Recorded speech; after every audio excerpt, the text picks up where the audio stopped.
I kind of have two questions. I have a 14-year-old son who has a phone, and I do the spot checks.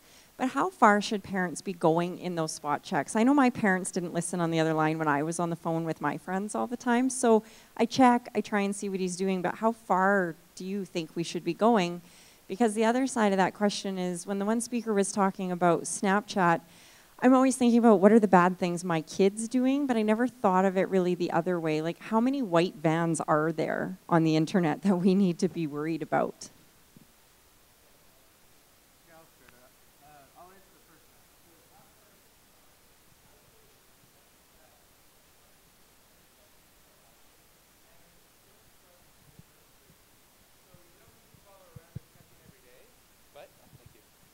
But if you do have concerns, you should feel like you can check. And the amount of times that you check should go down as the number of issues also go down if there aren't issues.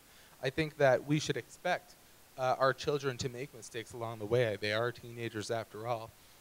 However, I would suggest that if you start with something and then expand to new, like I always recommend starting with one social media account. And then if there are no issues and you do checks, then you can expand into more. And it's a lot easier to expand than to retreat. But I would start with saying, I should be able to check how often I want, whenever I want. However, I will check less if there are no problems. And if there are problems, then there will be a consequence that if you can predetermine it, that'd be great. But I would always suggest that if you know how much you check should be based on what the needs are, and having those safe, proactive conversations as opposed to saving it for after there's a problem is going to make it a lot harder. So try to be proactive as possible, have those conversations ahead of time, and let them know that it's for a shared goal. Teenagers and young people make mistakes, and this goal is to help prevent problems before they start. And if there are no issues, that's great, then I won't need to check as much. Now, what was the second part of the question? So just, you know, I was worried about what my kid's doing, but I never thought to set like some of the privacy settings because of what other people are coming at. Like how, I guess maybe I'm naive to how dangerous is it? Is with the cops charging people and whatnot, like how much do we need to worry about what's going on? For that part of the question, I will pass it on to the person who just did it on online predators. Just because child exploitation is changing, it's ever changing with all the apps that are changing. Right now, there's no way to accurately track how many offenders would be out there, say in Southern Alberta or anything like that. I can tell you this, though, and I don't like telling you this because it's kind of a disturbing fact, but so in 2016, from November, December, and January, so the 90-day period, we're able to track the internet protocol addresses that are trafficking in child pornography. So not the people who are luring children, but the people that are trading child pornography back and forth. We have some established networks we can monitor. Now, within a 90-day period inside of Lethbridge, there was 314 different internet protocol addresses that were trafficking actively child pornography. That being said, each internet protocol address obviously isn't one person. I mean, I probably have 2 internet protocol addresses on me right now with 2 cell phones. But just to give you a general idea, I mean, 314, even if one IP address is, you know, or sorry, 3 IP addresses is one person, it's still a quite substantial of a number. So there are people out there with these interests, and just because it's Lethbridge, it doesn't mean it's not happening. Also, we need to look at it from a school point of view. As school resource officers, we see most of this happening between students, right? So it's not necessarily predators on the outside as the only ones that we have to worry about. We also have to worry about the ones that are in class with our kids. And we see a lot of, not so much that they're acting in the same manner that online predators are, but a lot of the same behaviors as far as exchanging naked photos, asking for them, having those, extortion, trying to find something on that other student that they can expose if that student doesn't give them more naked photos or do what they basically want them to do. So.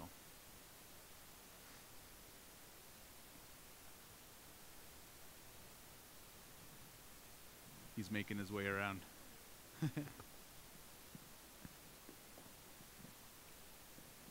So I have a 7-year-old who really likes to watch videos from YouTube. And one of the series that she really likes is called Bob Kids. and is a woman, and without showing her face, but just cutting different things. A lot of times, just cutting toys, and so I really don't like her watching it, but I have no control, like what kind of things that she chooses to find out, because there's really no restriction that I know that I can apply. And I don't know whether I should really restrict her from watching those videos or not, because sometimes afterwards I found her like cutting toys at home. So yeah, I just want to get some opinion from you guys. So I started my career as a special education teacher at the high school level, and in between work and during breaks, my students would watch YouTube as well. And it looks good, what they're watching. You know, one of them wanted to watch something with Thomas the Tank, and then I listened to it, and it's a person screaming in German. And I was like, okay. So YouTube is one of the most challenging online content providers to monitor. But I'm really glad you brought it up, because I highly recommend downloading the YouTube Kids app. So there's an app called YouTube Kids, and there's a lot more parental guidance and parental restrictions that you can put on. And it also restricts the advertisements to adult-friendly options as well. And it's very kid-friendly to use. It's like you touch it and you can talk and make the requests. The hard part about YouTube and those videos, and I know exactly which types you're talking about, a lot of them will have, you know, some adult person who doesn't want to show their face playing with Shopkins or something like My Little Pony too. And so I would really just say that I'm allowed to listen into what you're listening to, and if there's a problem, then it's done. And they're 7-year-olds, they're going to make mistakes. That's why I highly recommend using YouTube Kids and really preventing a problem before it starts. If it's not on there, it's probably not appropriate. Anybody else want to tackle that one? My 7-year-old watches the same one, and if you go to YouTube Kids, you can actually monitor it when you log into it with parental settings, and I also have it set that it's only good for Wi-Fi. So you can actually choose the content and only content that you've selected. So if you want to choose to go that route, you can do that. So for my 4-year-old, I do that. Plus, you can set the timer. I only let my kids go to YouTube Kids. So try downloading that app on the device or your TV, and I would definitely recommend the YouTube Kids. Thank you. And I also have a suggestion or something. I really like tonight's gathering. I think it's a good opportunity. But I feel like 1 year is too long in between. So is it a way that we can constantly connect with you guys and ask for opinions if things come up? Is there a way we can reach you online or in person on a regular basis? Yeah, absolutely. And that's one of our goals of our group, is to provide a resource for parents, educators, instructors, people that work with youth with internet safety. So safenetab.com. We'll be putting a contact form or a link on there so you can send us an email or reach out to us. We may not necessarily answer the question, but our intent is to put you in connect you with the correct resource in Southern Alberta or on our team that can help you work through your questions or issues, or again, connect you with the right resource. Our group consists of a handful of partners right now, and we hope to expand that so that anyone in Lethbridge or Southern Alberta can reach out to us and find the correct resource, because sometimes you just don't know who to call. So I hope that helps. Thank you. I think we had a question over here.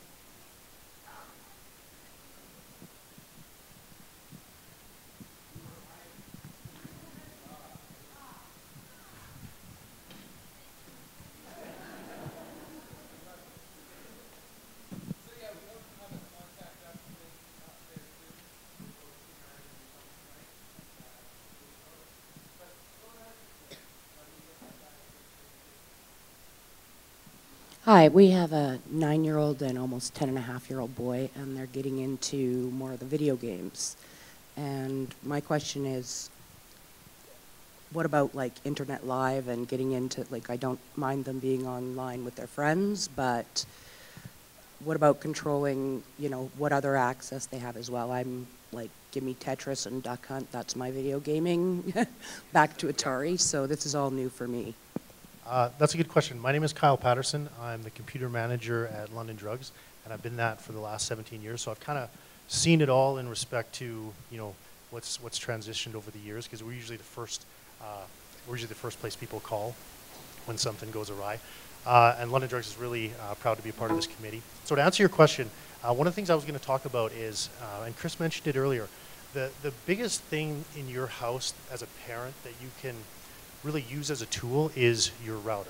So a lot of people don't really appreciate that every single internet content in your house cycles through that router, that little box in your basement that you probably never really paid attention to.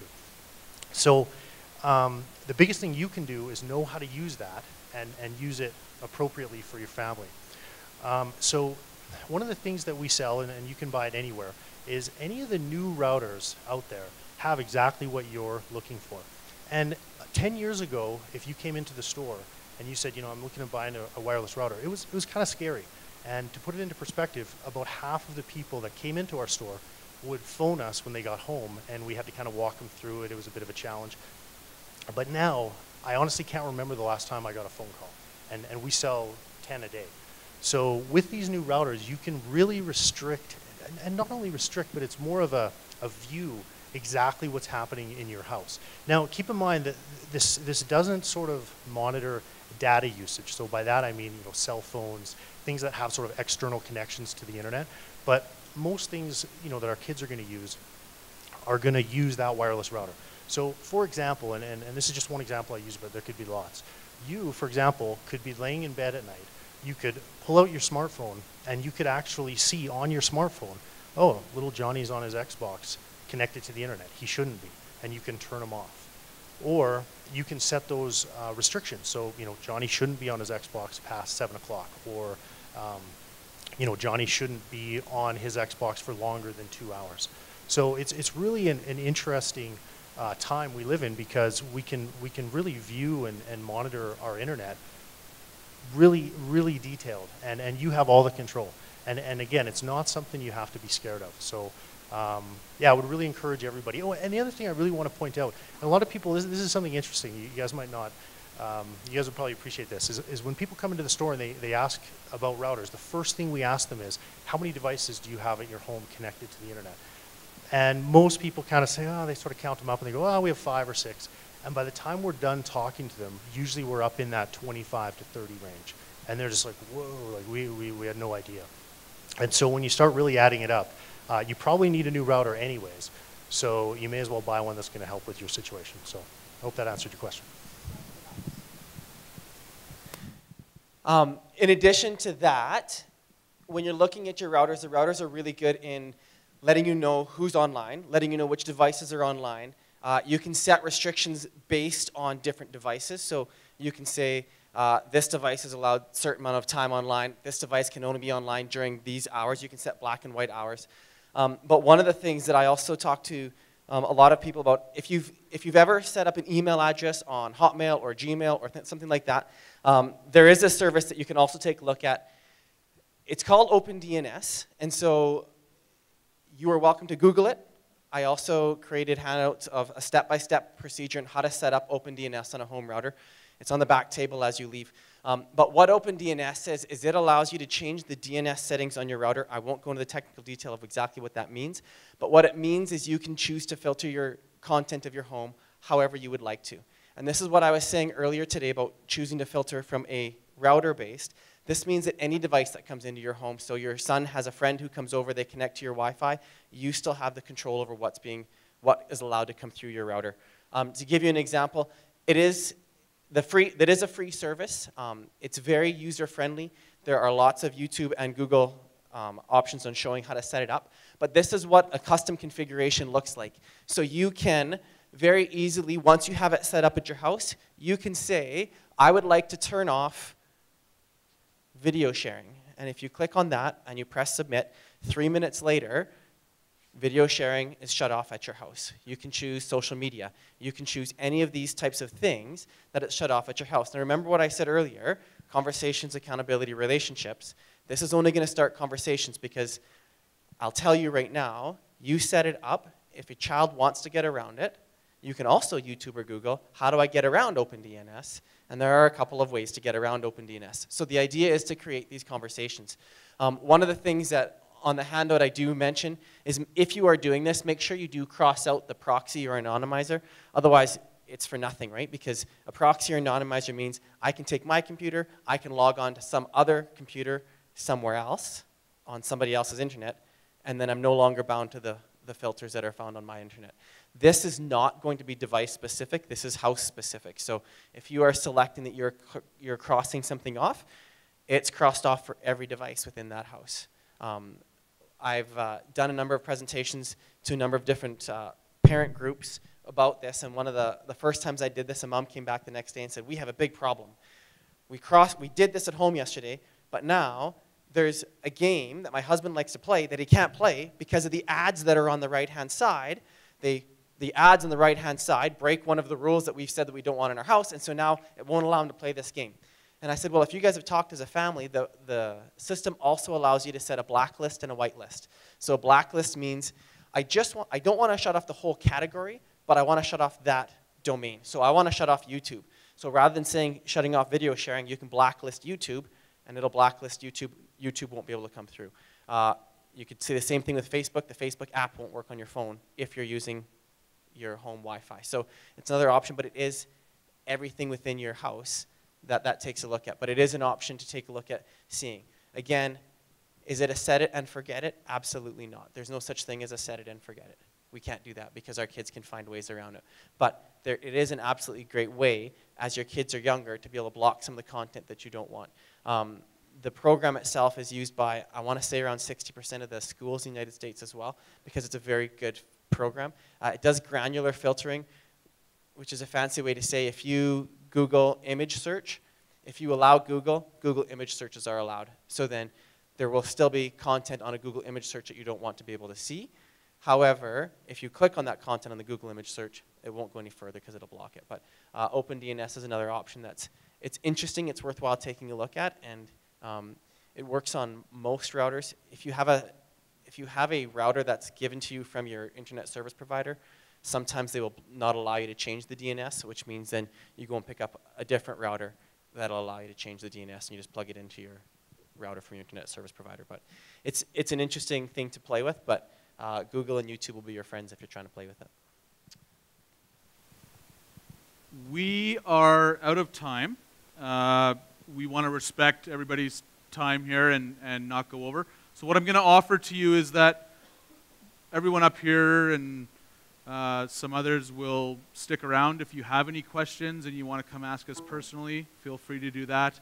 I do have some thank yous that I want to go through, and of course we have our draw from London Drugs.